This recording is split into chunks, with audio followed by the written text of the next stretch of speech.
Piemēram, iedomājies, tu ej dušā, jā. Ja tu mazgā traukus. Un izlietnes tev tiek ūdens. Cik projām temperatūra? 38, jā. 36 grādi ir projām, jā. Tad ja pašā laikā tev no zemes, vienalga no kurienes, tev nāk apakaļ 5-10 grādi, jā. Iedomājies, tā starpība, kas tev ir, jā.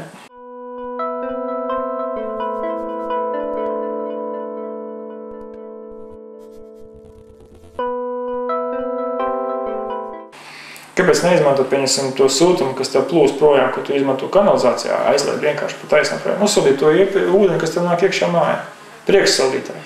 Tad tu lai pusolīt to ieliet boileri iekšā. Un tur ļoti vienkārši matemātika, ka uz 2 dušām, 3. ir apmēram nomazgāties pa brīdi. Jā. Nu, tā vienkārši. Ja nevis kāda ekonomija tā būtu.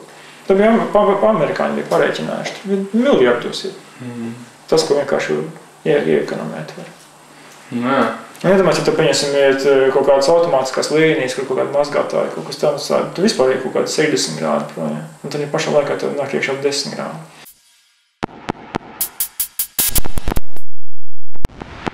Nē, nu viens tas ir sakot, tas ir forši, kad es zinu, pieņemsim, ka es vakarā varu katru dienu aiziet dušā, piemēram. Ja. Man nav jādomā par to, kā es samaksātu, pieņemsim, par to elektrību, tu boileru sildīšanu. Man viņš nāk tīri, nu, tik tīri, kā tas, kas ir no tās saulītes. Ja, otrs, pieņemsim, tā vēja enerģija. Nav man tās elektrības no pagābļiem, kas pienāk klāt. Ok, labi, es varu pieslēgt savu ģeneratoru, un viņš strādā, un viss notiek. Ja. Un tas arī ir forši, protams. Viennozīmīgi. Kaut vai, pieņemsim, tas pats variants, kā es varu kurināt, pieņemsim, ar ko es gribu, ja. Malki, granulas, šķeldi, graudi, ja. Tas viss man iet cauri. Tas visu var likt virsū. Es neesmu piesakt pie kaut kādu vienu konkrētu kurināmā šī gadījumā. Ka man, pieņemsim, būtu katls, kas darbojas tikai uz granulām, piemēram, es citu kurināmā nevar iebērt iekšā. Tas ir kaut kāds arī bišķiņ tās absurds, ja. It kā tu esi brīvs, bet tu esi piesakt pie vienu konkrētu kurināmā. Šī gadījumā mums ir neatkarība, ko es gribu, ko es varu dabūt, to es kurinu.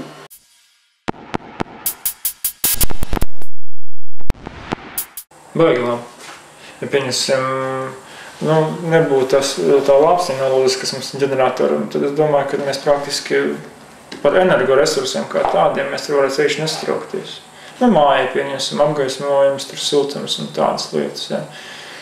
Un citi lieta, protams, tā kopējā tas ekonomiskais līmenis, kas pie mums te ir, nu, gala savu kopā patreiz ir vajagšoki. Bet nu, vismaz no kāklai tas nost, ka man, pieņemsim, te par elektrību mazāk ir jāmaksā, par siltumu tur jāmaksā praktiski nekas, ja.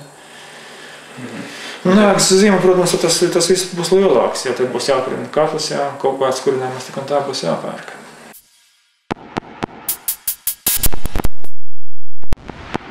Teiksim tā, tagad būvniecības stadijā tas viss notiek, ja. Tas ir vienkāršāk, ja. Tu vienkārši laicīgi jau to izplāno, kur tev kas tev būs, pieņemsim, ja. Bet tu jau redzēji, kā te katlamā izskatās, ja.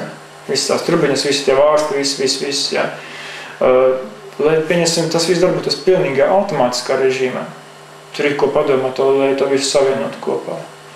Bet, ja pieņemsim, tikai siltā ūdens nodrošināšana, tad ir vienkāršāk. Tur ir viens panelīts, jā, un tev siltu ūdeni sagatavo, jā. Bet šī gadījumā mums tad sanāk kopā diezgan daudz tās visādi tie varianti. Un, lai tas viss darbotos pareizi, un tad, kad tas ir vajadzīgs, tas ir bišķi sarežģītāk. Jā.